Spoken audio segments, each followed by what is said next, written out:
Hey guys, what is up, and I welcome you to a new League of Legends video. In this video, I will be going over a full gameplay that I played on my Smurf Zed Mercy in the Platinum ELO. But as I'm sure you can tell right now, this is not just any Zed game. But in fact, this is Zed Jungle. Now this is something that you rarely see, and I honestly rarely play. But I decided to give it a shot after a very long time of not trying it, and I was pleasantly surprised. His ganking potential is not as bad as I thought, his clearing potential with his Shadow Slash, his Q primary damage on the main jungle minion, and the passive damage as well is all very nice. And as a quick mention, the motto throughout this video is gonna be the unseen gank is the deadliest.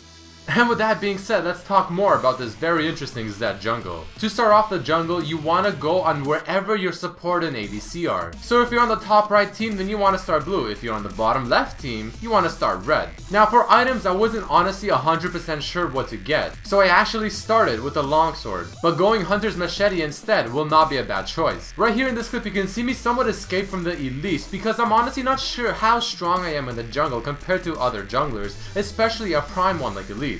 But eventually we ended up getting a kill on her, and I went for the Xerath as Annie just barely got killed by him. But unfortunately the ganks and the CC potential that Zed has isn't exactly the best, so I couldn't finish off the kill. The first item I finished was Elder Lizard, because it is pretty good on an AD Assassin jungler, and a lot of AD Assassin junglers like a Kha'Zix still get this item. So while I'm playing Zed jungle, what my goal usually is to try and do one rotation of jungle creeps. Whether it's a full rotation, so every single jungle creep on my side, or just one of the two sides on my side of the field. And then I tried going for a gank. Don't forget that Zed's Shadow Slash with his Shadow, the W, does slow, so it makes ganking surprisingly easier and better than you would expect. And once you finally get your ultimate, you can cover quite a bit of distance, very similar to a Jarvan. But you are able to put out quite a bit of damage with your ultimate. So in my opinion, unless the person you're ganking has all their summoners and escapes up, the ganks should be more successful than not. Check out this one right here. I go onto the Thresh as he walks in a little too far, slow him with my W Shadow, go in for the Q auto attack, and he's dead in just a matter of seconds. The second item I usually get on Zed is going to be a Blade of the Ruined King, because it is quite honestly the best item Zed can get in the jungle in order to help him with the ganks, because you will need the slow. But on top of that, you will have a lot of attack speed, which will help you clear the jungle creeps a lot more, and when you're doing things like Dragon or even Baron,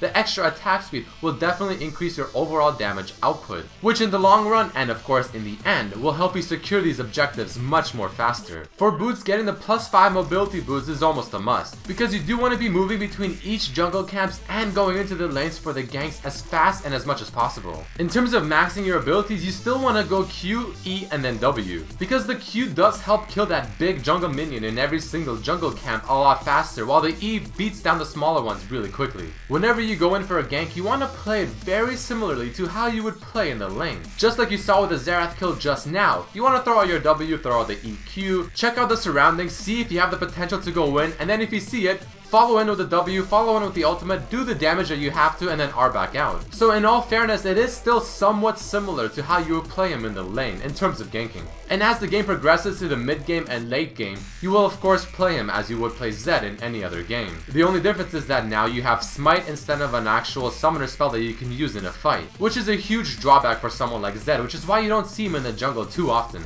And you will also have that Lizard item, which isn't the best item on Zed, but it is still pretty good. After I finish the Blade of the Ruined King, I almost always want to go for the Last Whisper. And once that is finished, you want to go for the Tiamat into the Hydra, because this will give you auto attack resets, which lets you clear the camps a lot faster, and you can take objectives a lot faster as well. And since I don't have the luxury of starting off with the items I want to, since I'm kind of forced to get that Lizard item, I'm building him slightly more towards the team fighting phase, since I won't have a whole lot of dueling potential. Because as a jungler, you want to be with your team as much as possible so that when the situation arises, you're able to secure the objectives like Dragon or even Baron with your Smite. So again, you want to itemize yourself more towards team fighting, not dueling, which is my reasoning behind getting the Tiamat and Hydra. So overall, Zed jungle is surprisingly strong. I mean, it is not the best jungler, and of course mid lane is still the most preferred because you want that offensive summoner spell like Exhaust or Ignite. But it is not as bad as I thought it would be. So hop in a game with your friends, try out the Zed jungle, and tell me if you guys like it. Try out the exact build that I did with the items, with the skills, and all of that. And I have the runes in the description underneath this video. So hope you guys enjoyed this video. Please throw in a like if you did. Try out the Zed jungle, tell me how you do, and see you guys for